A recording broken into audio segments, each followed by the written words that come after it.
தெய்வத்தின் குரல், அத்வைதம், துக்க பரிகாரம். ஒருவனுக்கு வியாதி வந்தால் அதற்கு பலர் பல்வேறு காரணங்களை கூறுகின்றனர். தாது வித்தியாசத்தால் நோய் வந்தது என்பார் ஆயுர்வேத வைத்தியர். இங்கிலீஷ் டாக்டர் வேறு காரணம் சொல்வார். இதற்கு மாறாக இன்னொரு சைக்கலாஜிக்கல் காரணத்தை இந்நாட்களில் பிரபலமாக்கி வரும் மனோதத்துவ நிபுணர் கூறுவார். மந்திர சாஸ்திரக்காரர் குறிப்பிட்ட தெய்வ கோளாறினால் இந்த வியாதி உண்டாயிற்று என்பார். ஜோதிஷர் இன்ன கிரகம் இன்ன இடத்தில் இருப்பதே நோய்க்கு காரணம் என்பார். தர்மசாஸ்திரம் அறிந்தவர்களோ பூர்வ கர்ம பலனாகத்தான் வியாதி ஏற்பட்டிருக்கிறது என்பார்கள்.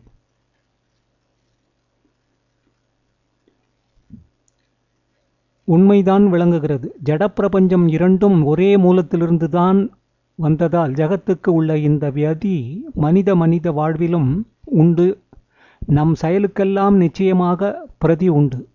இன்று நாம் அனுபவிக்கிற சுகங்களுக்கும் துக்கங்களுக்கும் காரணம் நாம் முன்பே இந்த ஜன்மாவிலோ பூர்வ ஜன்மாவிலோ செய்த நல்லது கெட்டதுகள் தான். சில சமயங்களில் நாம் சொந்த பாப புண்ணிய விளைவுகளோடு குறிப்பிட்ட வேறு சிலரது பாப புண்ணிய பலனும் நம்மை சேருவதாக சொல்வதுண்டு. உதாரணமாக, குழந்தைக்கு வியாதி வந்தால் மாதாபிதாவின் பாப பலன் என்பார்கள். அவர்கள் குழந்தைக்கு சதா சிருஷ்டிஷை செய்வதையும் மனதால் அந்த குழந்தைக்காக அவர்கள் வேதனைப்படுவதையும் பார்க்கும்போது இதுவும் நியாயம் என்றே தெரியும். எனக்கு இன்னொன்றும் கூட தோன்றுகிறது. அதாவது, நமக்கு ஒரு கெடுதல் வந்தால் அது நம் சத்ருவின் புண்ணிய பலன் என்று சொல்லலாம். பிரபஞ்சத்தின் சகல ஆட்டத்துக்குள்ளும் காரணம் ஒரே ஒரு பராசக்தி தான். அந்த ஒரே ஈஸ்வரனுடைய ஆக்ஞைப்படிதான் உலக இயக்கம் முழுவதும் நடக்கிறது. அவன் பல விஷயங்களை சம்பந்தப்படுத்தி விடுகிறான். இந்த உலகத்தில் எதுவுமே தொடர்பில்லாமல் நடக்கவில்லை. நமக்கு சம்பந்தமில்லாதவையாக தோன்றுவதை எல்லாம் உள்ளூர சம்பந்தப்படுத்தி வேடிக்கை பார்க்கிறான் சர்வேஸ்வரன். ஒருவர் செய்கிற கர்மம், அதன் பலன், இவையே மனித வாழ்வின் சுகதுக்கங்களுக்கு முதற் காரணம்.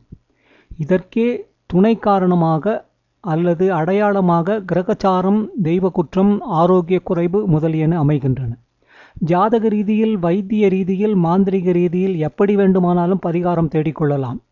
நம் கர்மா தீருகிற போது அவை பலன் தரும். பகவான் விட்ட வழி என்று பக்தியோடு நம் வாழ்க்கையை ஈஸ்வரார்ப்பணம் செய்துவிட்டு பேசாமல் கிடக்கிற பக்குவம் இருந்தால் எல்லாவற்றையும் விட அது ஸ்லாகியம். அதுவே பெரிய பரிகாரம், உண்மையான பரிகாரம்.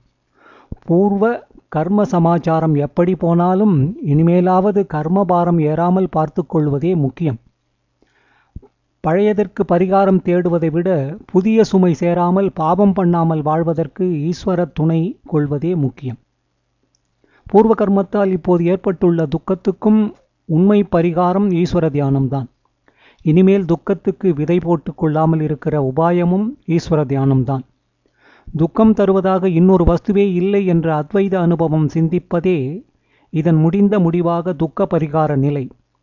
அங்கே துக்கமும் இல்லை, சுகமும் இல்லை.